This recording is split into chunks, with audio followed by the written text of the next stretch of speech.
You're listening to episode 4 of The Bandwagon Fan. This is the show where we talk about all things pop culture. I'm Josh. I'm AJ. And I'm Alex. We almost got it. Almost. Let's start nerding out together by checking out some of the latest news in pop culture. What'd you say, Alex? I love it. I was saying let's just keep going with the intro. It's perfect. I mean, yeah, we should never edit the intros out, by the way. We should just keep them as is. Our editor is not getting paid for this one, unfortunately. I don't ever want to pay our editor. He should work for free forever. Yeah. For real. Screw that guy. Anyways, so for those of you who are listening, which is all of you because we don't do video, I have the 2021 Game Awards up on my computer because there was a announcement for a trailer for the new Halo TV series, which has not shown up yet. Currently, they're showing the Suicide Squad game, which does look pretty cool. Okay, what is the Game Awards? I know what E3 is, but I've never heard of the Game Awards. I think it's kind of like E3. You know how there's like the Academy Awards and all those other things? I do know this one. I do know this one. Yeah. So Josh is right. It is the gaming equivalent. It's actually organized by, I can't remember his last name, but I think his first name is Jeff. Jeff Keighley? Right? Yes. Yeah. He this is a deep cut here. For anyone who used to watch G4 TV, he was a big part of G4 when it was on basic cable. Yeah, I watched Attack of the Show and X-Play. Attack of the Show, yeah. So he was I don't know what his role was on that show, but he was always a part of that. But yeah, Josh is correct. That it is the Academy Awards for video games. It was always intended to just be like an award show. Mm-hmm. Unfortunately, because of modern gaming, it is now used to basically just be a giant opportunity for game publishers and developers to show demos. So it's just going to be Demo Fest. Yeah, that's great. But yeah, the reason I was tuning in was to see that Halo trailer. It's going to be released on Paramount Plus next year. There was a teaser that was released. It showed Master Chief, which, if you're listening, you're familiar with the Halo lore. Master Chief, Spartan 117, also known as John. I'm really hoping he's not the main character of this. I don't know anything about the show, but I've read the books, like I played the games. I know enough about him. I really want to see other Spartans. I think he is the main character though, because in the original Paramount Plus, I guess you can call it teaser trailer, that it definitely insinuated that the main character. You see the 117. I don't know if he is the main character. They may just use him as a MacGuffin, or if he is the main character, they may have that other character who kind of grounds him. You know, in the games, it's usually Cortana. Mm-hmm. So we'll see. Maybe it's going to be interesting because lore-wise, I don't know are they going to lead into the Halo Infinite storyline? I'm about halfway through the game right now, and I'm very curious. Already? Yeah, bro. Yeah. Okay. How long? Right, I mean, the campaign's got to be like 10 hours. The campaign isn't that long. It's not. Yeah, the campaigns are never very long. Yeah, the campaign is not that long. I'll give a review on it, or we can talk about it once. More people probably play it. I want to play it at some point. Yeah. And, I would need an Xbox Series X though. I think that's my main problem. But going back to the show, years back there were rumors that Peter Jackson was going to do a Halo movie or something. I don't know if you guys ever heard that. I remember that. Yeah, like half a decade ago, or maybe even longer. Does that ring a bell? Right. Give or take. Instead we got The Hobbit, which, did you guys know that Guillermo del Toro was supposed to direct that? Yeah, and he dropped it. Oh, wow. Peter Jackson was developing the Halo film back in 2005. I think the challenge that came in was Fox. He gave Fox a budget, and they were like, nah, man, we're not going to give you this much money to make this. I think they regret it. They played themselves so bad. I think they did play themselves. I mean, when you think about Avatar cost as much as Peter Jackson wanted. But you know what? There's a podcast I was listening to. Do you know any quotes from Avatar? Man, not a single one. Every time I talk about Avatar, I'm can you quote that movie at all? I can't quote it. I mean, every time I think about it's very it, forgettable, right? it is a But really it's like the forgettable most film. successful. Like it made the most money. Well, think Well, about the time though. Like it wasn't that great of a storyline in my opinion, but like I I mean the visuals were groundbreaking for like what 2009 I believe is when it came out. To this also day, like the quality still holds up. they kind of cheated a little bit because they have re-released the movie in theaters many times in the course of its run, and it That's does fair. for whatever reason it does numbers overseas like to this day, which is fine. it's really wild. It was just I forgot what show it was. I wish I knew off the top of my head. I was listening to it, I think yesterday actually. It was somebody who I've been interacting with on Twitter. But yeah, they made a point how like it's not a movie you quote. No, it not remotely. So beyond a movie you quote, it's not a movie you can really pick a scene and be like, "Oh, this was a memorable thing." Right. They're making 3 more. Like I believe minimum of 3 more. I think 5 more. Five more. 5? And not only are they making 5 more, but apparently they're all being written in one mega chunk, and there are rumors that they're all going to be filmed in one mega chunk. So like they're going to try and film all the scenes that they need and then cut it. It's going to be insane. But I mean, that's what they did with Lord of the Rings. I don't think the stories I don't think the story is going to be that James great. Cameron. But like James Cameron loves like exposing and creating new tech. Yeah. Oh. I was gonna say James Cameron loves James Cameron. Yeah, James Cameron loves James Cameron as well. It's like that South Park episode when he's saving the world. I don't know if you guys have seen it. I haven't seen it. I've seen a submarine. It's awesome. It's awesome. Yeah. Wait. Is he in a submarine though? Yeah, he is. Okay. That's how I envision him. Always in a submarine. Yeah. That is what he's doing. He's like deep sea. He's like finding the answer to like life underwater. It's hilarious. That's really amazing. Funny. Let's say he's groundbreaking with visuals though, so I think even if the storyline is garbage, I think these films are going to look amazing, and they're probably going to have new technologies in film that other films don't have. That's the one advantage he has is they're going to be able to show that off. Like they're going to be able to create some unique visual experience that's going to draw people in. I might watch the very first one and at least give it a shot, but I cannot imagine myself watching 5 more of these. I don't recommend it. It doesn't age well. I don't think you'll enjoy it. Because the thing about James Cameron's movies, for the most part, is that they always push the industry into whatever new technological, groundbreaking technology that he likes to implement. And so I think for Avatar, like you said earlier, it was more interesting to watch because we really haven't seen anything that colorful and that engaging and that world inviting, world building. But if you try to watch it, I think it's like 3.5 hours. You will be bored. I'm telling you right now. I was bored when it came out. Like I will be bored. If you try to rewatch it, you'll be like, "Wow, this." I didn't even like it when it came out. Yeah, I don't know, but come on, James Cameron. Maybe you can win us over. I was gonna add in because Joshua brought up Halo that Bungie just had their 30th anniversary for Destiny 2, and it was really good. It was really fun. We should talk about Destiny sometime. We should. Josh and I play it. It's a lot of fun.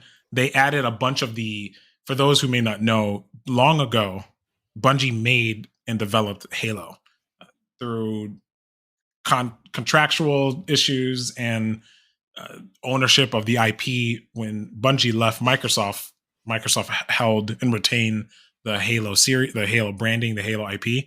So there was always this weird divide between Bungie and Microsoft, but recently, I guess they made friends. They made up, and so there are a bunch of Halo weapons in Destiny, and it's awesome. It's really cool. They added like the energy swords, the energy sword from Halo, but they made it like 2 separate swords.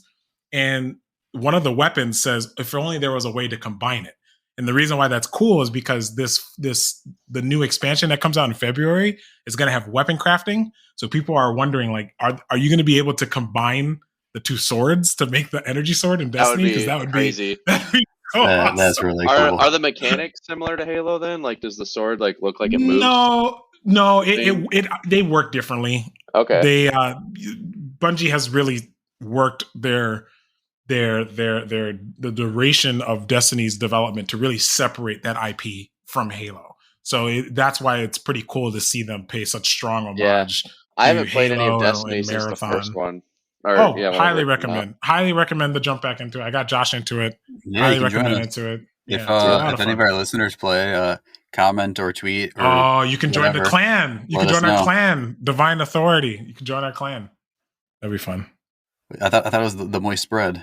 No, Yeah. we had to change that one. We couldn't get Oh, people to man. join. They thought the name was weird. Yeah, if any of you have a problem with the word moist, the old clan name used to be Moist Bread. So I will Yeah, you're make welcome. sure to It's yeah. not. different. I will make sure to not join that. Please That don't. is disgusting. Oh, I don't know. I can't believe Bungie's 30 has their 30-year anniversary already. Yeah, it's crazy. Yeah. I'm old. Speaking of old, Cowboy Bebop. You know, well, I mean, this isn't old, but like, Netflix just relaunched the. I guess it's like a recreation of the animated show, which I can't remember the date, but that came out in the 90s. They were supposed to launch a comic run of Cowboy Bebop starting at issue 1 of like this new recreated universe this week. Okay. But Netflix, as of a few hours ago, decided to cancel Cowboy Bebop. It's only been out for Wow. about a week, and it's now permanently Shocker. done. They are not adding season 2. Netflix is notorious for this, but the comic also got postponed till January 19th, and it's making me Ooh. really nervous because I feel like maybe they're just gonna like drop this after a few issues. Oh, big yikes right there. They shouldn't have. I mean, they shouldn't have recreated this in to begin with, since this was like such a difficult, Unnecessary. yeah, It was difficult and unnecessary. unnecessary thing to do. But I'm like, what's the point of even watching a show when it comes out on Netflix when like half of the shows they cancel like right away? I was like I think really we invested in a Glow. They canceled that after Oh, three I seasons remember without a that. closure. Um, I think we talked about this last week that unfortunately a lot of shows you need to watch beyond the first season because the show writers themselves, mhm. they also need to kind of get their own footing. Just like our podcast, we need to get our own footing. Every week we're trying something a little different. Same thing for TV shows. I've always said Netflix doesn't give anyone a chance they though. don't give anyone a chance. Crazy. If it's not Squid Games, then they have no interest in seeing the development. It's very frustrating. But at the same time, I always look at it like, why did you even invest in Cowboy Bebop? That was a IP that really didn't need to be touched. It's like uh, it's like trying to remake The Godfather. You don't need to touch these IPs. Please don't say They're that, because fine. Netflix is going to try to redo The Godfather now. We're in the age of remakes and reboots. Don't be surprised. Don't be surprised. I feel like we've Don't be always surprised. like, especially like our generation and the ones following, like it's been a consistent. Let's remake this every 20 years because people are It's easy. nostalgic about it. I don't even think it's from a nostalgic point of view. I think it costs so much money to make things, to make TV shows, to make movies. It is so much easier to lean on a successful reboot or an IP that is familiar than to use the Netflix approach and use the shotgun at a bunch of things and see what sticks.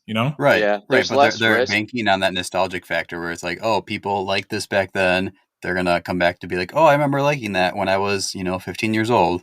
I see what you're Yeah, saying. but I'm there's also looking at less it from more of risk. like a Yeah, there's less yeah. risk That's where I'm looking at it from. in creating a show now, because like you also can't bank off of like DVD sales compared to like, most studios used to make most of their money on DVD sales compared to just the box office alone. And That's like true. there's just That's really true. there's less opportunities for that. Like Matt Damon just like went into a lot of discussion recently on that, and like was mentioning why you don't see a lot of uh like lower budget Oh kind of like yeah, risky art films. I think we brought that up too, but I remember that. Yeah, yeah. I remember seeing something like that, and Hmm. I also think that it's now changed just Hollywood in general. I Hmm. remember reading an article not too long ago that the original Game of Thrones spinoff, they had spent like something crazy, like $20 It million was 30 million. or $30 million. Yep, And then they were like, nah, we're good. And they I heard scrapped about it. that. This is wild. They And spent 30 that's million and said, crazy. nope, we're That's good. crazy. 30 million. Think about how many TV shows would salivate over that budget. And they never, and the HBO can just, I guess, throw that money around because of, that's how strong the IP is. But at the end of the day, it's always really difficult to get your hopes up to see something. And then it's, they don't have the right directors. They don't have the right actors. Yeah. I find it really funny. Like the Super Mario movie that's coming out, they have Chris Pratt playing We Mario. I'm like, this is Which Yeah, is so that's which is so sketchy. like obvious that they just want it to be bad again. Like it's gonna be a joke movie. I hope his accent isn't even authentic. Seth Rogen as Donkey Kong. Wait, What? really? I didn't know that. Oh my Jeez. gosh. It's a meme, man. It's like, okay, well, it's just gonna sound like Seth Rogen. Like that's crazy. Yeah, it's not gonna be good, but it's probably gonna be funny, like as a Right. popcorn flick. Right. We'll see. Yeah. But say what you will about Disney, and I have a lot to say there. But at least with the whole Marvel deal, they're giving us a lot of, I'm using air quotes, new stuff. If you read the comics, this is new, That's like fair. old stuff to you. But if you are just a fan of the movies and the TV shows, or if you're a casual fan, this is all brand new to you. And so Hawkeye, the new episode came out. It comes out on Wednesdays, right? Comes out on Wednesdays. Yep. I have not watched the 4th episode yet. Have either of you? I haven't told watched you any I'm of it. waiting. I'm Oh, you're waiting gonna till the wait, okay. season ends. Yeah. Waiting till the season ends so I can Oh. binge. If any of our I hate- listeners have watched it, let us know what you think. By the time this airs, I probably will have seen it. Yeah. I'm too busy catching up on season 1 of Gilmore Girls. That's one of my favorite shows of all time. If anyone out there can hear me right now, just know Gilmore Girls is one of the top 10 comedies of TV, up there with Seinfeld and The Office. It is one of the greatest comedy shows of all time. I love Gilmore I love Girls. it. I wasn't gonna give it a chance, but I love Marvelous Miss Maisel, and when I saw it was the same writer, or same director, I was like, I gotta jump on this and at least give it a shot, and it's great. Has nothing to do with Hawkeye, but If our fans are into it, I think we should have like an episode dedicated to Gilmore Girls. Please. Because let me for tell you, sure. I have so many. There's so much there. It's not even funny, but just know I'm a big Gilmore Girls fan. Hashtag Team Jess. That's me. Shout That out, unfortunately means Gilmore nothing Girls. to me, but Yeah, I've always heard good things about it, and I You're do missing want to out. watch it because I've You're heard missing good out. things about it. Yeah, you are missing Watch out, man. Marvelous Miss Maisel too, if Also, yeah, I want to watch that. Just if you want your haven't gotten mind to be around it. blown. I think Is, it might be the best TV show I've ever seen. Like, Wow. if I'm saying Really? might because it's possible that this new season, whenever it comes out, could change that. But That's on Amazon, right? yes, Yeah. it's on Prime. Okay. I don't know. I think it has a lot of potential. We'll see. Hmm. I would say like it's hard to pinpoint against like comedies like Seinfeld and stuff, but like it's up there. And it's just crazy, like with all the streaming, all the new stuff we're getting. Like I don't know.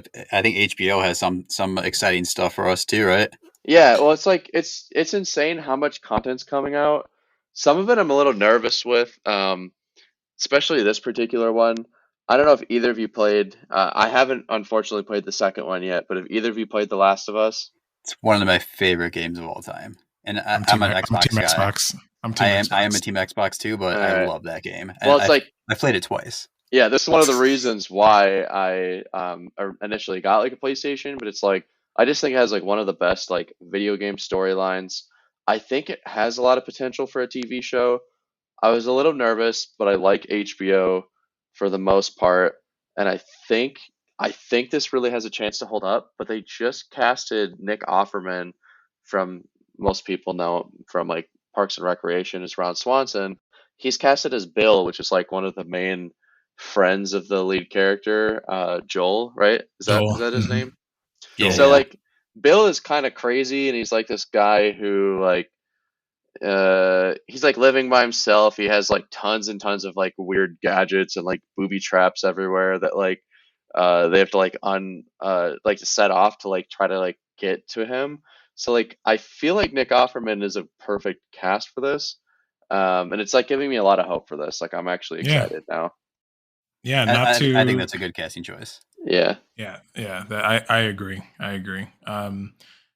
Just one last thing I wanted to talk about current events. Have you guys heard about Ubisoft's Ingenius NFT? No, Nope. I haven't. Nope. This is the first I'm hearing about it. I'll go through this really quick. It's really funny. So, as you guys know, YouTube, in their infinite wisdom, has disabled visible dislikes. Okay, so you can still dislike a video, but you need a browser plugin in order to see that the dislike ratio. The logic behind it was that YouTube kind of felt that people were using the dislike button as a bully mechanic, to, make other creators feel bad about content or whatever. There's always like the really weird person. It's like a video of someone like recovering from like cancer, and there's like 7 dislikes, and it's like, who's disliking this video? Like that's really weird. So I think that's one of the reasons why YouTube has made it so it's not visible, to not try to pile on. Now, the larger conspiracy theory is that after the YouTube Rewind debacle, when the YouTube Rewind, I think it was like 2018 or 2019, was like the most disliked. I forgot that existed. Video. I literally forgot about that. Yeah, it was the most. That's like the bigger conspiracy theory, that YouTube disabled it because they didn't want that happening again. Because they felt like a lot of the dislikes were a result of people just piling on for the sake of the meme. So they disabled it. Ubisoft released a trailer for an NFT for Ghost Recon. The craziest thing I've ever seen. So they want you to buy in-game cosmetics that are also NFTs. And they will be like digitally signed with some type of like serial code. And I remember watching the trailer. I'm like, this is stupid. And I'm like, I know people can't see the dislike button, but I really need Ubisoft to know that this is dumb. So I just clicked the dislike button, not knowing how many dislikes it had. They took down the video like 2 hours later. They got delisted. Okay. They were pretty embarrassed about this by this, but this is really concerning. They are pushing something that they don't really need.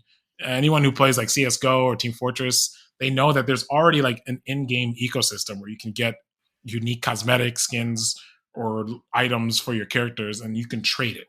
This sounds more like a publicity thing for me, where I feel like they were banking off of press, because no other video game company, to my knowledge, has done an NFT. That's where you were wrong, because all the major publishers are trying to find out, EA and Take-Two in particular, which is really, really concerning, because EA and Take-Two both own FIFA. They own Madden, and then Take-Two, they make NBA 2K.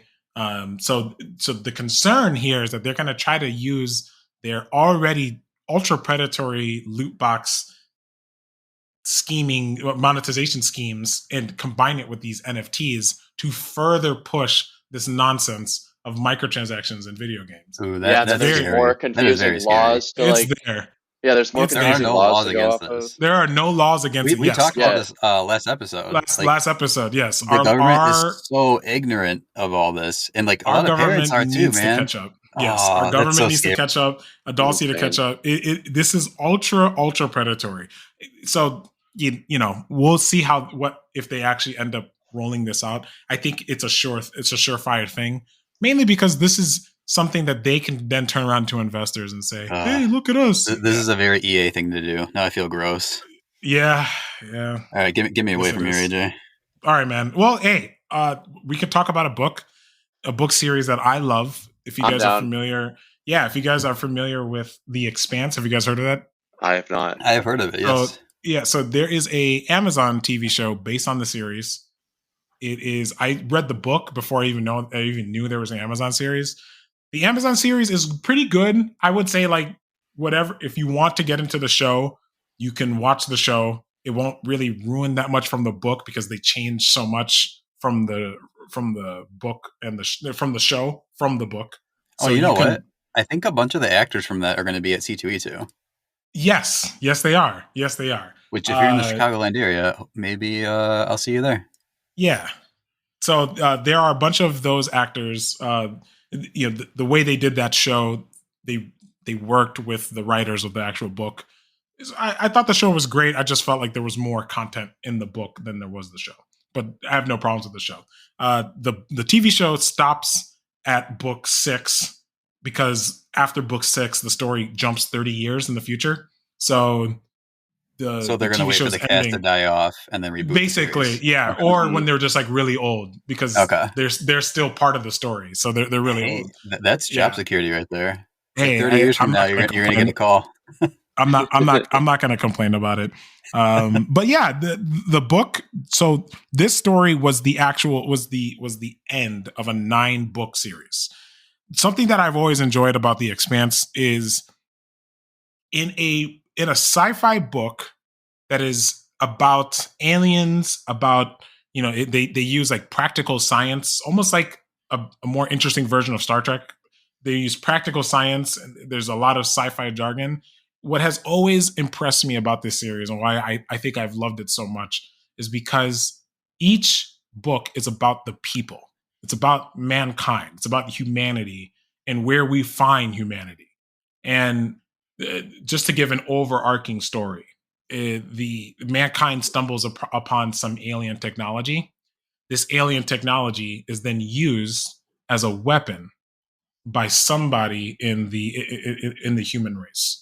The human race is already at odds, right? We as humans, we have colonized Mars, and we have colonized some of the like asteroids in, you know, between Earth and Mars and Jupiter and stuff like that.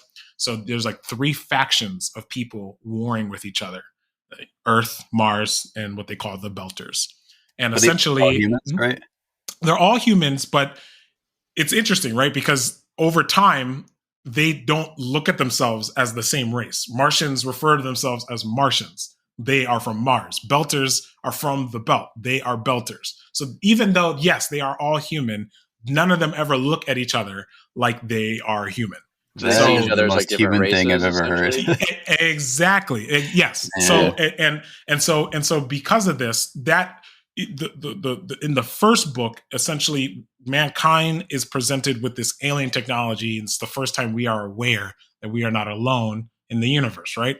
And so throughout the books, what we are discovering is that someone is trying to use that technology to, you know, to figure out what the aliens were trying to do, and it turns out it is uncontrollable.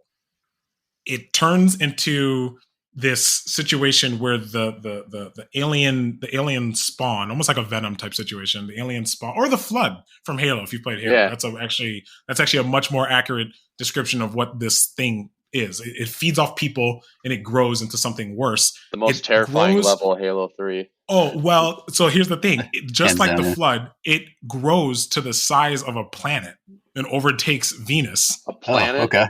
Yes, and it overtakes Venus. And now this is now, I think, book 3 or 4, but it overtakes Venus. And essentially what happens is that the planet then moves and opens a gate.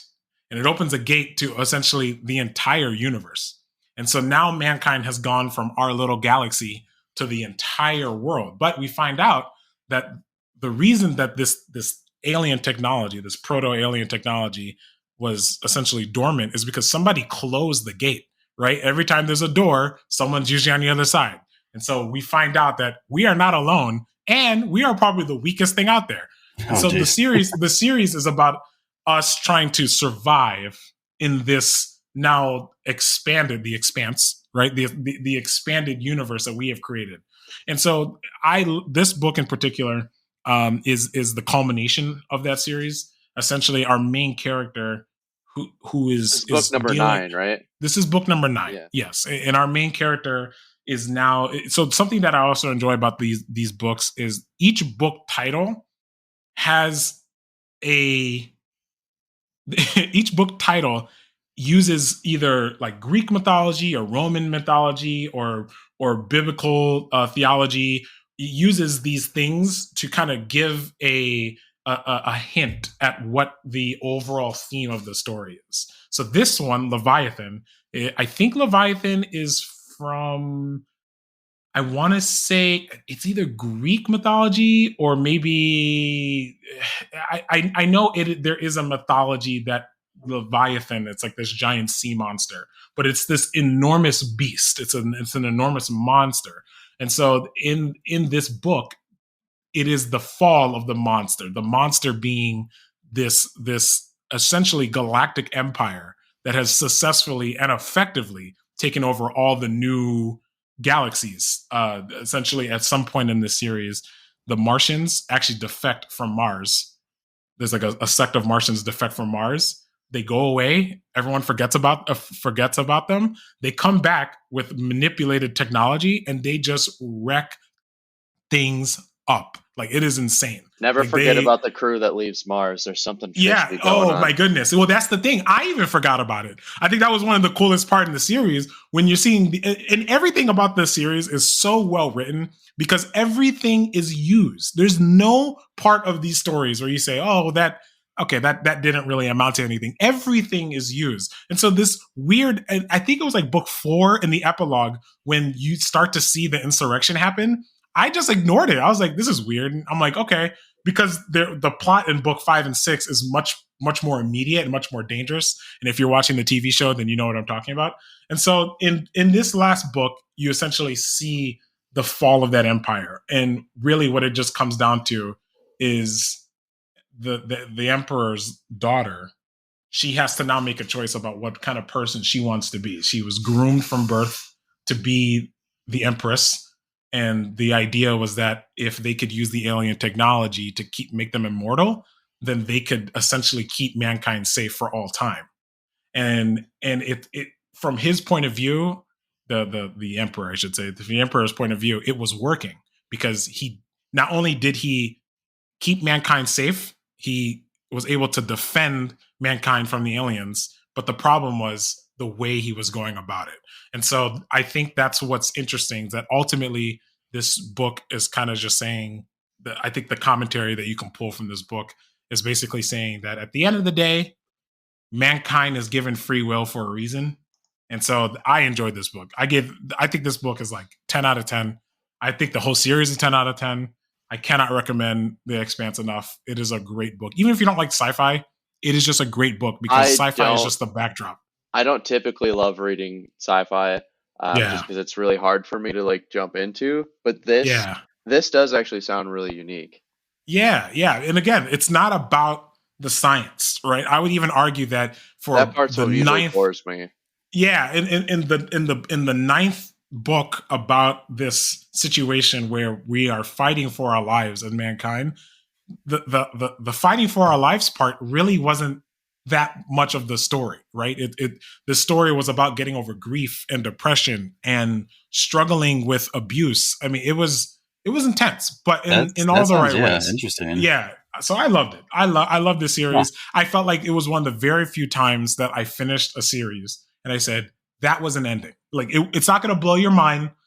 You can probably telegraph once you get pretty deep into the series, like how it would end, but the way they do it and something else, and this will be the last thing I'll add, something else that I really enjoy about this series, something in a lot of movies and TV shows, they always have this thing where the main characters have plot armor.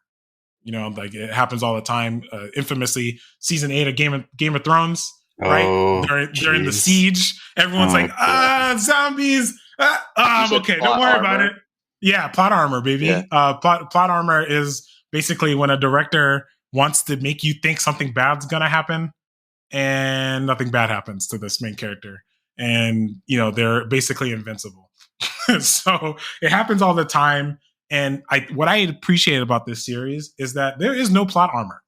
Like the stakes in this series are the actual stakes. So like when a character dies, like they are dead, and with one very specific example because of what the story actually presents. All the people who die, when they pass, you can feel the impact that they left in the story, and that's probably the thing that I was just the most taken back by that idea. You know, usually like in Game of Thrones when Ned Stark dies, spoiler. I mean, honestly, I don't feel bad. Oh, come on! No one's even seen that before. Oh, we just lost all our listeners now. I know we lost a lot of people on that one. When There's Ned that Stark one guy's dies, like, I've been waiting. I was just waiting for so long. Well, when Ned Stark dies, you only feel the impact for that immediate section of the story, right? And then as the story kind of dissipates, you kind of forget that person passed. And that happens with a lot of stories. I feel like with The Expanse, every person who dies, you can feel why that void matters to a character in the story. So it's something that I will say as an example, just because I know that the TV show kind of deviates from this, is that one of the main characters she finds out that her son has become a terrorist. And so there's That's a awkward. point. Yeah. So there's a point. Well, she used to be a terrorist as well. Because I told you, Belters and Martians and humans, they all don't get along with each other. Right. So at some point, she begs her son, listen, don't listen to your father. He's a lunatic. And do what's best for you, because I used to be part of his manipulation techniques as well. So, spoiler alert, but at the end of the book, you find out that he did not follow his father to his father's death march, basically. But that those two characters never in the series never know the other one's still alive. Whoa. I like that. I love that. That's such a sign of good writing. Yes, that stuff is that connected. And it's so sad because in this last book, there is a moment where she reflects on her son and she says, I wish, she says just something along the lines of, I wish he was still alive so I could, tell him that like I love him, something along the lines of that effect. But she doesn't know he's alive, and the book never gives you a resolution. That's so heartbreaking. But the idea is that we know that at the end of the day, he knew which parent loved him more, right? And so whether she knows, it's to me, it's a reflection of a parent's love. This idea that you give yourself selflessly to your kid without ever knowing that you're going to get something back. And so that's why I'm like, this is some peak writing. Damn, this is some intense, really good writing. Yeah, man. If you haven't read it or you're interested in it, I highly recommend it. I mean, yeah, even with the spoiler, I think like it's still like a series that sounds worth investing into. I've been looking for some good books after I finish my current run of books to jump into. Yeah, highly recommend that one. Yeah, it's awesome. Speaking of good writing, there's been a lot of comics that I feel like have just been so good the past few weeks. Yeah, Josh, I feel like you read a lot this week too, right? I've been pulling so much lately that it takes me days to catch up on it, especially just being so busy too. That's how I've been, and I've honestly been reading a lot of like older things. Like I finally started East to West, and I'm like 4 issues in. But like, you started East to West? Yeah. So all right. Once I get a little further in, I'll let you guys know what I think of that. I feel like I'm still in the beginning phases, but I feel like it's going to pick up to something pretty cool. But like, I've always been a huge fan of Batman, but I just kind of like lose track of a lot of Batman stories because there's just so much, and it's just like, you see how many runs are going at once, you like don't know where to start. And like Fear State just ended, which I did not read. I've been hearing very like controversial things on like some people thought it was good, some people kind of thought it was a waste. But Batman issue 118 by Joshua Williamson, it just starts right after Fear State, which is great. Someone like me, I can jump in at issue 118. It's a new chapter, new storyline. I don't really need to like go back and read the other stuff. So I thought this was cool because it's like starting with like this arc of Fear State. I don't really know what happened in it, but like I could tell like Gotham went through a bunch of crazy stuff. They kind of do like a little recap of like what Batman stopped, but Gotham is celebrating. They're like celebrating in the streets. It's very like the visuals are very like neon and pretty, and there's people partying, and like there's this like happy side of Gotham that you like don't typically see. But like Batman's just like on edge, and everyone's like, giving Bruce Wayne. They're basically like calling him crabby. They're like, dude, like you need to you need to relax. Well, can you blame him? I mean, every time I think of Gotham, I think of this just like the most depressing place on earth. Yeah, and like that's what he's saying, and they're just like, you need to relax, like let people have like their night of partying for one night. But typical Batman, very, very detective based. The way he like, I'm not gonna jump into this one a ton, but like I just felt like the way he like jumped into this plot was really cool because it's one of the first issues in a while where I've seen him just straight up leave Gotham. And he's like, so he pieces out. Yeah, he just pieces out. Which to go find this like new villain, and I don't know, it's kind of cool because I was just like, I love Gotham, but like I get kind of I do have a question though. So I think we talked about last week that in the Bat universe, there's like a lot of Bat people. There's Yep. Nightwing and Red Hood. There's many. Do they all police Gotham? No. So Nightwing lives in. I think they changed the pronunciation. It used to be called Bloodhaven, and they put the little Okay. umlaut above the U, so it's like Bloodhaven now. Mm-hmm. Bloodhaven. Okay. But anyways, he's out there. I'm not sure where the Batgirls are at. Barbara Gordon, fairly recently, got an implant in her spine so she could be walking around again. Oh, that's before that, cool. she was horrible. I think you might have spoiled something for me in Young Justice, though, but that's fine. I mean, yeah, it's not a big deal.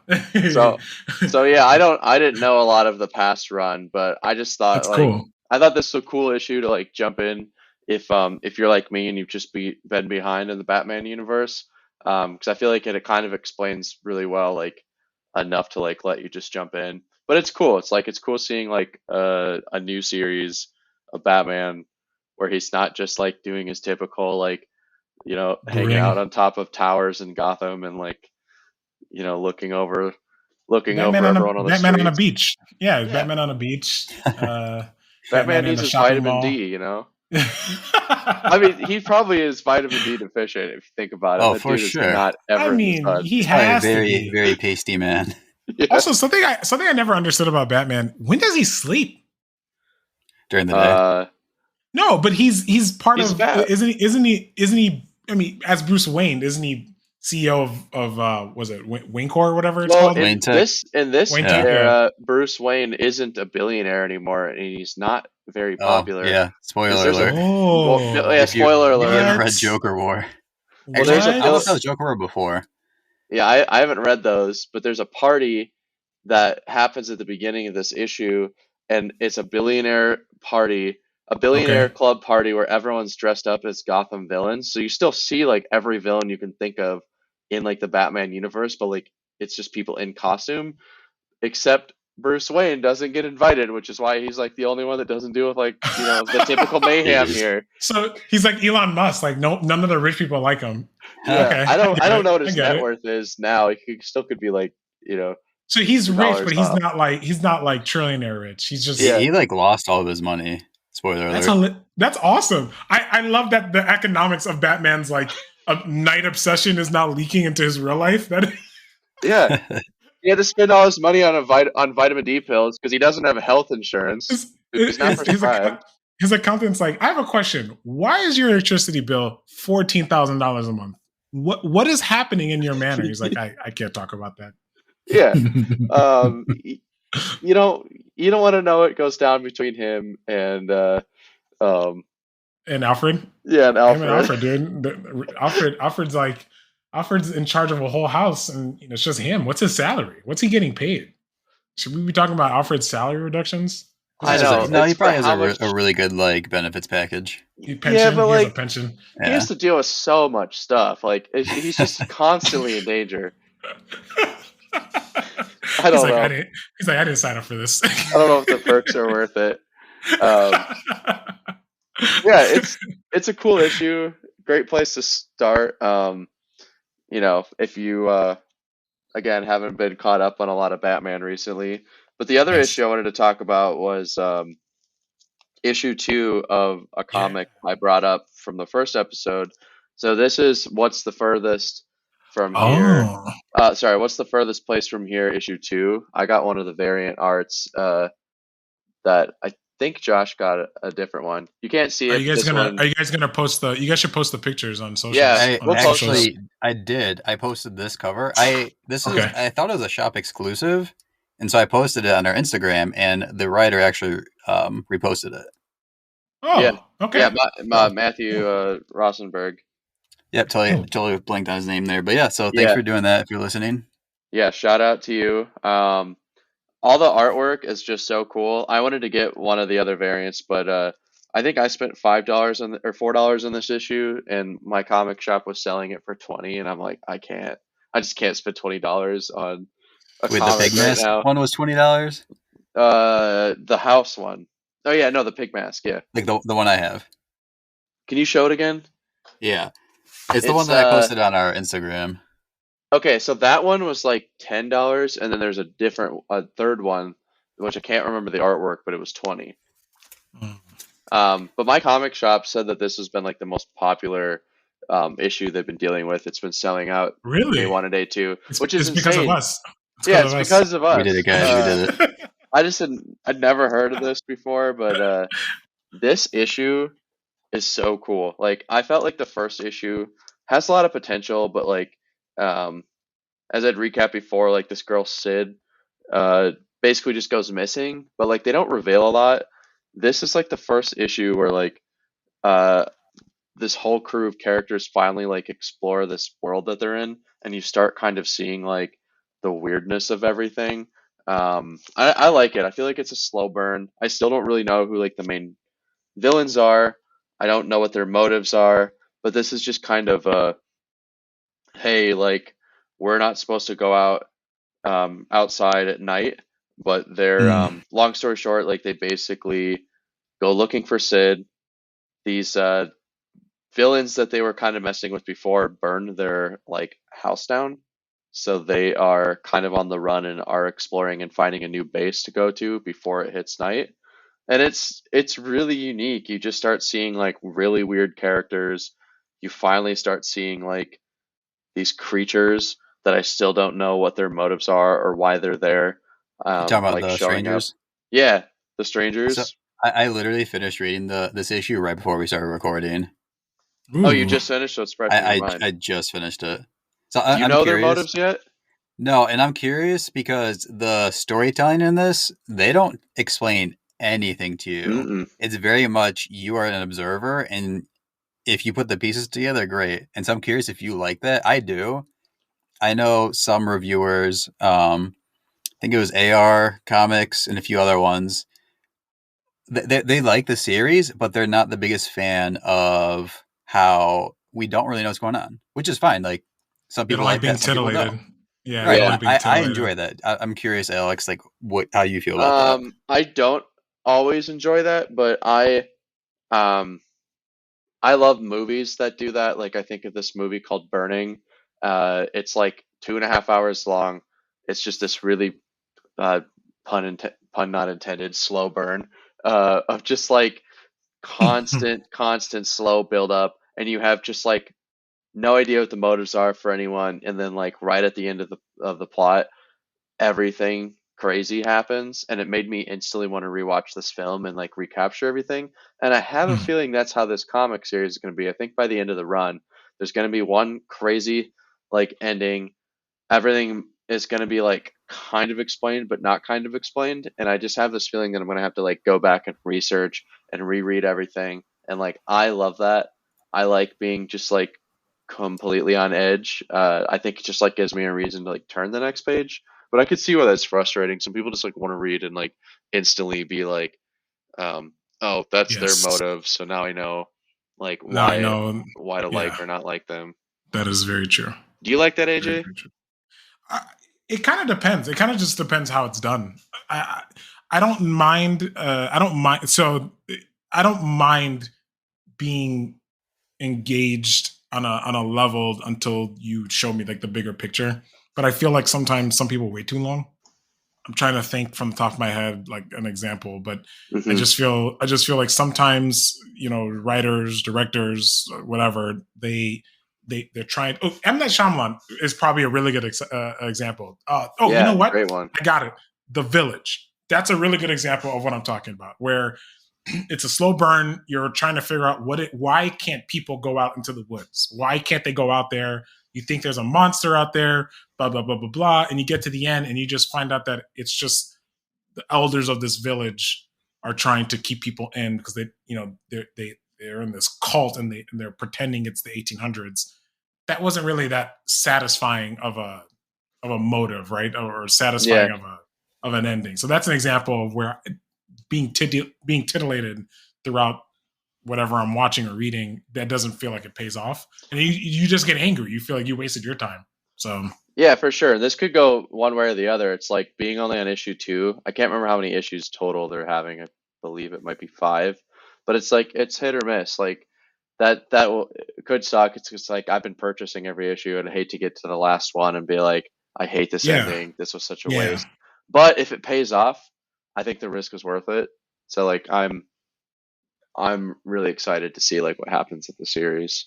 Yeah, and I think that's probably for people who don't like being teased through the plot. I think that's probably why they've been burned in the past, and another like I would prefer just to Yeah, exactly.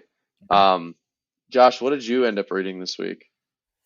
Right. So typically what we've done in the past is we share our pull list. We talked, and what we're going to be doing going forward is sharing that on our socials. So I'm not going to be talking about my pull list. If you want to hear about that, same with Alex, check out our socials, which we will mention at the end of the show. It's pretty much everything. If you have a phone, if you know what the internet is, Right. I think we're on it. We're basically we're there. We have a presence. You can find me on AOL. I'm actually still on Foursquare. Foursquare. Yeah. Foursquare. Yeah. We only use MySpace. Yeah. So hopefully you guys Josh have and that. Alex. Josh and Alex are my top 8. Nice. Yeah. Yes, I finally made it. But now you're top 5. We're old, dude. We are old. I actually never had a MySpace. Oh, really? Yeah. As that guy. Aren't you a hipster? Those are the days. Hipster. All right, but what I did end up wanting to talk about is something Marvel did called Voices. It's a line of comics that they've been doing where it's an anthology series. So you have a comic and it's full of different little short stories. And so far they've done one on Indigenous heroes, Asian heroes, legacy heroes, LGBTQ plus heroes, etc. And this current one was called Comunidades, which translates from Spanish to English as communities. Okay. And so you get an array of different Latino superheroes written by different Latino authors and artists. And question, like, what can you guys name any Latino superheroes? I saw a new one that came out a few weeks ago. It's like something X, and I can't even think of the name right now. But he's like literally like an indie. He's an indie person. Yeah. So like I mean it counts, but I can't think of one. Wait, hold on. And if you're listening, Blue Beetle. Okay, there you go. Yeah. Wait, I think I have one. So if you're listening, were you able to think of one before Alex and Angel? I have one. It's unfortunately very outdated, and I feel like he should not be included. But Apache Chief, he was a they just straight up call him a Native American superhero. He was from like the Hanna-Barbera from like I think the 60s. He literally was just 50 feet tall. I know who you're talking about. Yeah, but he was more Native American. He was Native American though. Yeah. Oh, like Latino superhero. I don't think there's. I really don't think there's many Latino heroes. There aren't that many, but also they're just usually not highlighted. Like there aren't any in the MCU, and there aren't any in the DC movies. I mean, right now. There's Michael Pena's character from Ant-Man. He's Apparently, there's Kyle. That's my point. That's my point, though.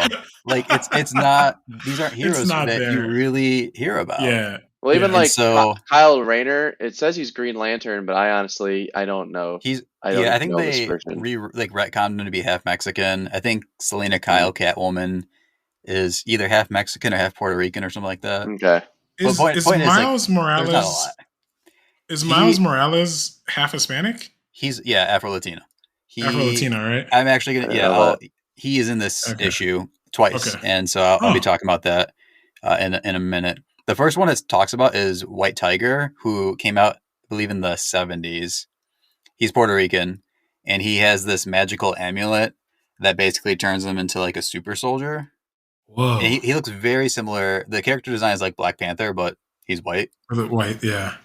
And the story that he has starts out where you have this gang. It started out as a gang called the Young Lords. I don't know if you guys are familiar with them. Nope. I'm not. So they were a street gang in Chicago, and then they kind of pulled a switch and became a lot more of activists and political leaders, very much like the Black Panthers. Yeah. They were actually influenced a lot by the Black Panthers. Okay. Have you guys seen Judas and the Black Messiah? Not yet. I started it. I already knew the story before the movie even came out. that's one of Okay. the reasons why I didn't watch it, because I already knew that whole I watched that half whole of it and I situation. actually didn't like Yeah. it, and I didn't Oh, finish I it. loved it, and because I did know the story going into it, Yeah, at the end of the movie, I was just like, I the think emotions are very strong. Well, I think the story was great. I just didn't like the film itself. The direction. But we could talk about that for a whole But I different thing. digress. Yeah. But anyway, so you have this group called the Young Lords, and White Panther or White Panther, White Tiger. They look so similar. Okay. What? If I show you a picture of him, you'll be like, "Wait, why is Black Panther wearing white?" All White right. Panther. It's the Caucasian answer to Black Panther. All right. Well, It's except how for it's how America it's how he was America's gonna Latino. market. Yeah, it's how America's gonna market Black Panther. Oh, he literally looks the exact same. Oh Right. yeah, Well, and yeah. I believe Well, that's his cousin or something. It's a woman yeah, because yeah. there's a She. couple of them. Oh, okay. I can see it now. I couldn't see on the phone very well. But anyways, the Young Lords wanted to give access to affordable health care. They wanted independence for Puerto Rico, and they wanted to end the Vietnam War, stuff like that. And so these New York activists went to Chicago and asked for permission to start a chapter in New York. Hmm. And then in 1969, there was this thing called the Garbage Offensive, where the city sanitation department was not picking up garbage in the Puerto Rican neighborhoods.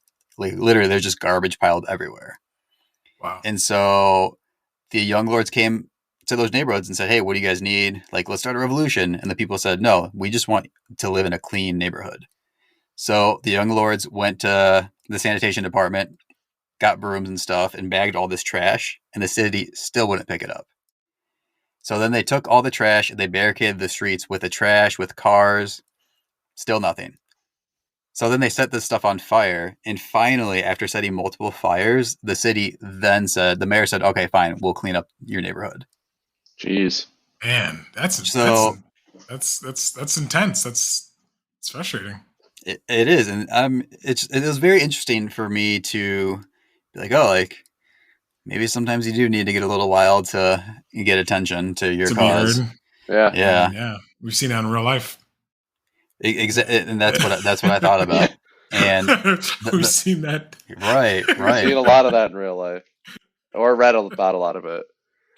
So just a little warning. We're already into it. Like this segment's going to get pretty political. There's a lot of political stuff that comes up in this anthology. Can we keep politics out of this, please? It's comic books, as you know. That's also real life. So, Actually, I was listening to a podcast where they were talking about the history of politics and comics, which maybe we can get into that some other time. It's really interesting to see how politics did influence comics throughout the years. Okay. But anyways, you see this character White Tiger going through his neighborhood, and the trash comes alive and becomes this monster, and the whole story felt very like 70s, like a lot of monologuing and "I will defeat you, evildoer" type of thing. But like the message it was trying to get across, like I got it, and the fact that it was rooted in history, I thought was super cool, and it was a way to convey this real story of struggle in a comic book format with a superhero. So that was really cool. And then the character of White Tiger, I off the top of my head, I don't remember if it's his niece or cousin. She later takes up the mantle, and there's a story of her in Puerto Rico after the 2017 Hurricane Maria, which I don't know if you guys remember that. I remember that, yes. Mm-hmm. I remember it for a really bad reason, because that was when I think it was like Mark Zuckerberg had that video segment off Facebook where he was like showing like the capabilities of, I think it was like some new function they're trying to incorporate with Facebook. And it was like really tone deaf, because like he's like showing off like homes that are like destroyed and stuff like that, and like he's also very tone deaf to begin with. He's just tone deaf to begin with. Yeah. So well, I do remember that. Yeah, I can't believe it's 2017 already. That story you just told is very much, I think, the attitude of the majority of the US. Like if you're listening, if you're not aware, like Puerto Rico is part of us. Like they're one of our territories. Yeah, I feel like a lot of people try to forget that. And after the hurricane, we were just like, "Oh, you guys got this." Right. And I believe like there's still, effects of the hurricane to this day. Yeah. So you see Says the the white tiger, damages were $91 billion. which is Woo! it just boggles the mind. Uh-huh. But Wow! Wow! Wow! you get this story, and she's not fighting any bad guys. All she's doing is like going around helping people, like giving out water and stuff. Which again, I thought it was a cool thing to see that these heroes, this kind of hero, she wants to help in a normal situation. She's not trying to fight a Yeah. villain. She just wants to help people who have She's lost trying to their help homes and people. whatnot. Trying to help people. Yeah. Right. So there's a few. Oh, this story and a bunch of other ones. It shows a lot of like the Latino culture, which I should have prefaced. I use the word Latino just because that's what I identify as. I know other people might use the term Latinx, Latine, Hispanic. There's lots of words, which there's a story that also addresses that. There's also a few stories about food, and there's even it's a one page. There's a couple of 1 page stories, and in one of them, it's about Robbie Reyes, who is one of the ghostwriters. And Oh yeah, have you guys ever read him? yeah. He drives the car. I He's the have muscle not car. read it, but I remember this. Yes. From Yeah. The Ghost character Rider? design is pretty cool. Yeah, his name's Robbie Reyes. He's one of the Yeah, I ghostwriters. remember him a little bit. So there's a 1 page story with him where he's making tortillas with his little brother, and he's talking about how his mom taught him and how his grandma taught her. And then at the bottom, there's this little box that actually has a tortilla recipe, which I thought was so cool. That's great. That's pretty funny. Yeah. That's awesome. There's a little one shot about like a little 1 page story about tamales. There's a hero called Reptile who has this magical amulet that helps him channel dinosaur powers. Sounds Oh, really weird. but He, it's yeah. yeah, he's Mexican, and I think his parents were archaeologists or something like that. I could be totally wrong. If I am, let me know. So somehow that correlates into dinosaur powers. Something like that. Yeah, Yeah. man. There's also a story about America Chavez, who will be, I believe, featured in the Doctor Strange movie. America. What is that? Is that the hero name? Is that her? That's just her name, America Chavez. I don't think she has a superhero name, but Okay. I would compare her to, I don't know, Captain Marvel, maybe. Very, like, really strong and vulnerable, can fly, and then she can Okay. also create these portals to travel between dimensions. Oh, Okay. that's pretty And wicked. she's a cool character, and she's been part of Marvel's push to be adding more queer characters into their Hmm. To catalog. the And yeah. so I don't know how it works in the story because I haven't read that part, but she's a product of 2 women. She has 2 moms. So I don't know if that's just like their species thing because they're not from our dimension. Oh, okay. Like Okay. I'm not sure like how that works or if she's like Sure. adopted by them or like how like what that Whatever. is. Yeah. Yeah. Yeah. We need to read more into some issues with her. Right. So I mean, it's a pretty cool thing to have. It's not only she's a Latina, also being lesbian. She in her most current series, I believe you see. I think she breaks up with her girlfriend. There's like a lot of stuff going on with them there. Then there's also 2 stories with Miles Morales, and in one of them, he ends up attending this protest. It's like a immigrant rights protest. Yeah. And the story itself explains the difference between Latinx, Latino, Latina, Latine, and Hispanic, which I'm Hmm. curious if you guys are aware of the differences. Not 100%. Honestly, no. I just know that there's seems to be a lot of controversy around. Um, I know like a lot of Latinos don't like the term Latinx, but a lot So do, and I I can I don't know a lot with it, to be honest. my family being from Haiti, I know that's a big issue between Dominicans and Haitians that technically you would consider a large region up to I think it's like Cuba or something like that, or even probably Puerto Rico, you would consider that Latino or Latino people. And then Hispanic actually refers to, correct me if I'm wrong, I think it refers to basically like southern southern North America and then South America, I think. But I'm not 100% sure. That's just a little understanding I have. Yeah, I mean, it's a lot of semantics. There's a lot of history, a lot of, Yeah, a lot of I guess, like yeah. linguistic imperialism in some sense too. Yep. Like I said earlier, I use the term Latino. I do like the term Latine as far as being gender inclusive because the idea of Latinx is to also include people who are non-binary or because Yeah. Latino is a masculine, the Term. masculine form of the word. And I do like the word of Latine because it feels like it adheres more to the rules of Spanish, which they actually address that in the story as well, which I thought was Yeah, cool. that's a deep cut. What's It the was a it was story it was or a what's deep the cut. issue called again?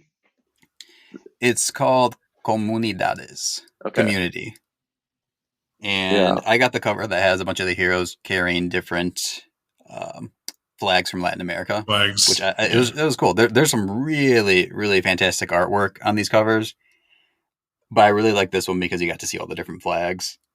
And then there's also another story with Miles Morales where he wants to represent himself at the Puerto Rican festival that's about to come up. And as I mentioned before, he's Afro Latino. Well, actually, he'd probably refer to himself as Afro Latinx. I don't know. Okay. He's also a CCK, cross cultural kid, because his dad is African American and his mom is Puerto Rican. And so he's a product of these two different worlds, and he has his own cultural identity within that.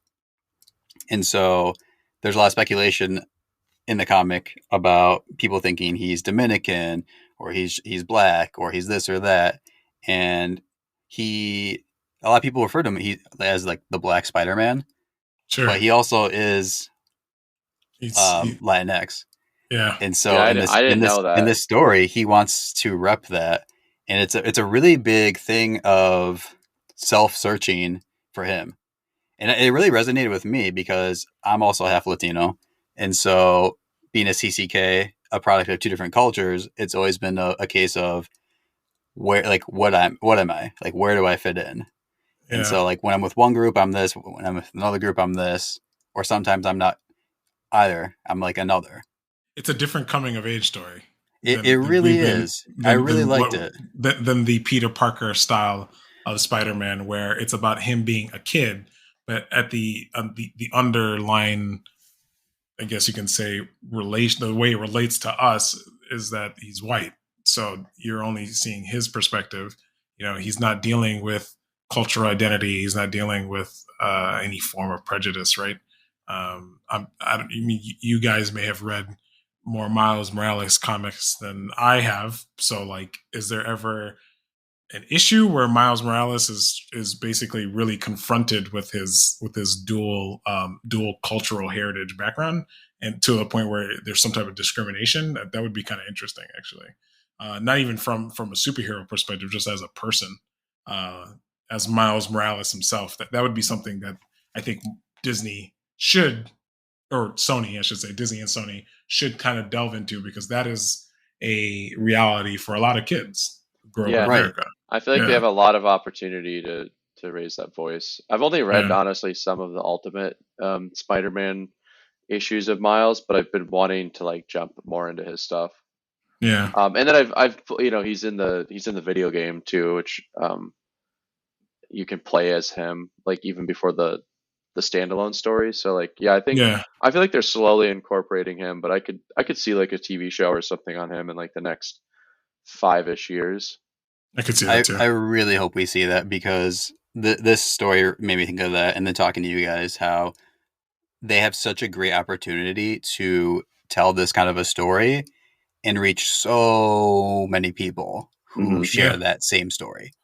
yeah, And I want to end with a moment in that story where he has a little sister who she's like maybe like 1 or 2, yeah. very, very young, and he's talking to her and just expressing how much he loves her and cares about her, and how she makes him feel less alone because now there's somebody in the world like him who is a product of two Hmm. different worlds.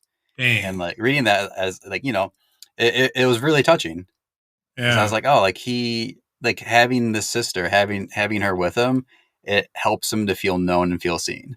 Right, because there's one person knows what you go through. Right. And like she's a Yeah. baby, she can't even talk, but just her existence, it helps him to feel more comfortable with himself. Man, And I really hope that's that we get deep. to see that on the big screen one day. Yeah, that's I would deep. love Yeah. that. Especially because I felt like the Into the Spider-Verse movie never really delved into that component of Miles Morales' life too much. Maybe they will at Right. the new one. We'll see. It was subtle. It was very subtle. Yeah, but it was subtle. That was my point. Yeah. You know, Right. it was just a little bit subtle. And again, going back to what I said before, that a lot of these coming of age stories, we see them from the type of coming of age that maybe like a typical white American teen may have. Not to say that there are dramatic differences between the high school life of a Black or Hispanic or Latino or white teen, but there are differences. There are cultural differences, right? You know, I grew up in a family. I don't know if you know Alex, but my parents are from Haiti, so I'm Haitian. I'm a Haitian American, first generation Haitian American. So I grew up in a household and in a family where my parents speak two languages, right? That's not super common. I mean, there are other people in our country who their parents may speak German or Irish or something like that, but that that's kind of what that goes into, right? That there are people who live in our country who do have to experience different cultures. Yeah. My wife is Mexican, right? So our kids will be Afro Latino children, and so they will have to deal with that as well. So. Yeah. Did your family speak English to you as a little kid, or was that something that they had to like learn just in school? No, I mean my parents, they speak English. They speak English very well. It is a second language, but they speak English well. But it was more of cultural things. Hmm.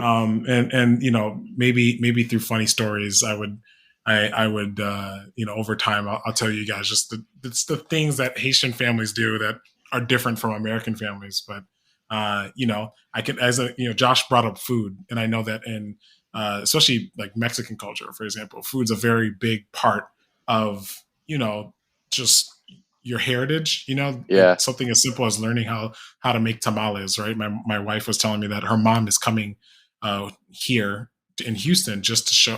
One of the things she's like really excited about is to show my wife how to make tamales. I'm like, that's crazy. I love really tamales. cool. Yeah, and me too. Yeah. And like in Haitian culture, like you eat rice with basically every meal. So growing up, I just thought that was normal. And then I get older, and I'm like, oh no, people don't eat rice like that, man. I'm like, Yeah, oh, that's snap. that's I so also cool. love Haitian food That's too. cool.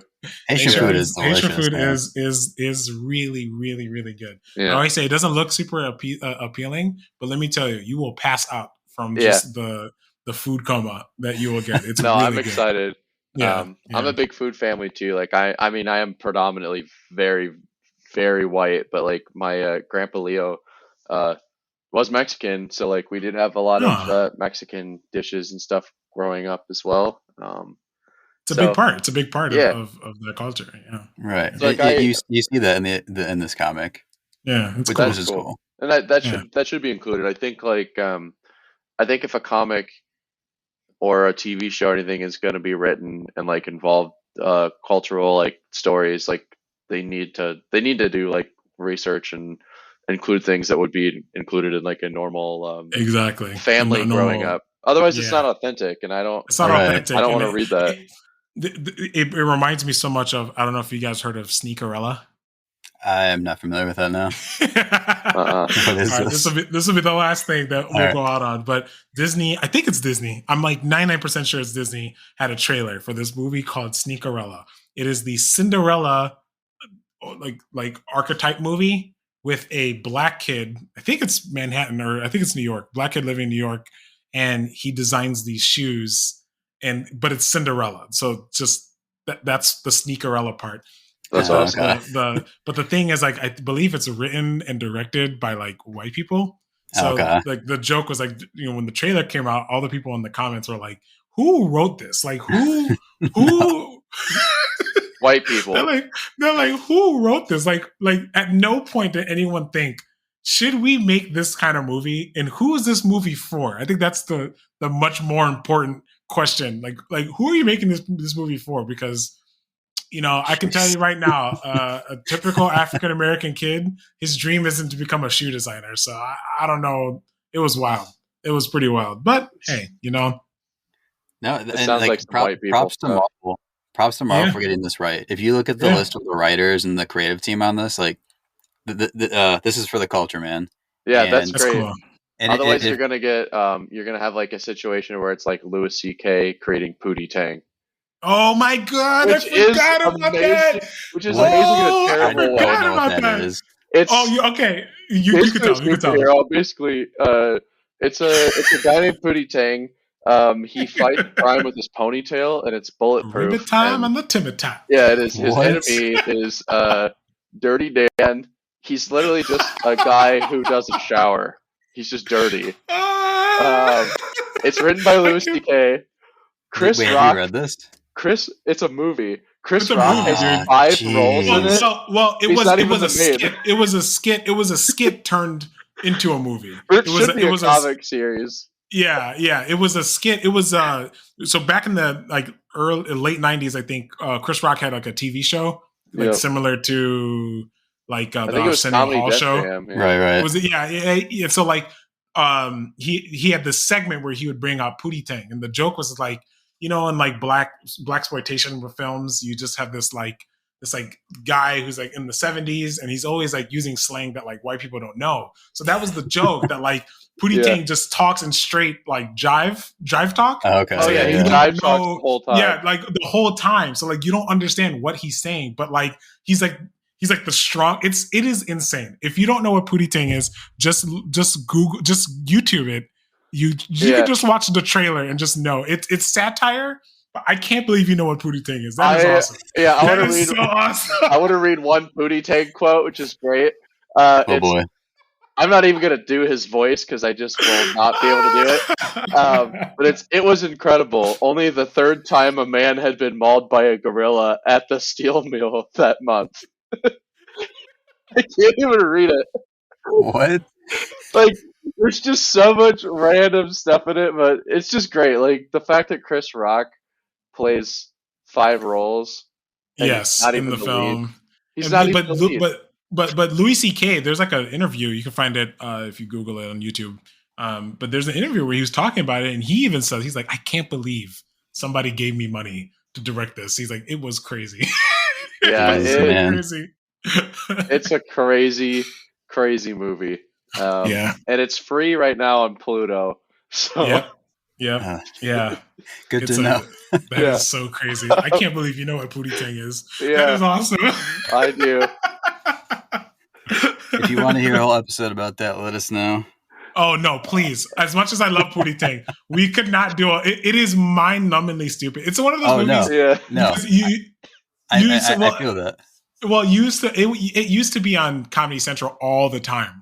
So as growing up, like it would just be one of these movies that's playing in the background. And I think the funniest thing about that, looking back, is that the movie has like insane scenes. Like there's this like Matrix X. There's this Matrix like homage scene where he's dodging bullets, but he's like whipping the bullets with his ponytail. It is insane. Yeah. It is a crazy movie. It is. The editing is so bad that it's like phenomenal. This is 5 minutes of my life I can't get back now. If you're listening, if we decide to keep this in, I apologize. Oh, we're keeping it in. Oh, that's Pootie Tang's got to be part of it. We fired our editor anyway, so it's probably staying in. Yeah, man. Right, screw that guy. Let's get off this crazy train. Going back to the book real quick. If you are in support of having that kind of diversity, inclusion, and representation, please buy this book so that Marvel knows this is the kind of story people want to hear about. Because I think that increases the chances of us seeing these heroes in more comics or seeing them on TV shows or on the big screen. So that's my takeaway from that. I'm going to step off the soapbox and let's end the show. If you like what you heard, subscribe so you can stay up to date on all of our content. If you're on YouTube, hit that like button. If you're on a platform that allows it, except for Spotify, drop us a comment and or rating to tell us what you thought. Most of you are on Spotify and Apple, so those downloads and reviews really mean the world to us. All of it is appreciated because it helps the show to grow. Shout out to whoever's listening in Germany and Ukraine. Yeah, I saw that. That's analytics, and you are there. Awesome. That is awesome. You guys are OGs. And it's like 50% females almost that listen to this podcast. Yep. That's pretty cool. You can find us on Twitter and Instagram at Bandwagon Fan Pod and on Facebook and YouTube at The Bandwagon Fan. We also have a Discord that we have linked in our socials. You can find episodes wherever you listen to your other favorite podcasts. Thanks for listening. We'll catch you in the next one. Watch Pootie Tang.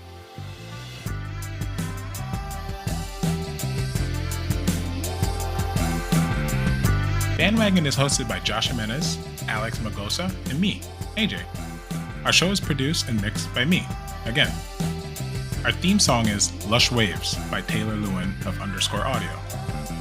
Thanks for listening, and we'll see you soon.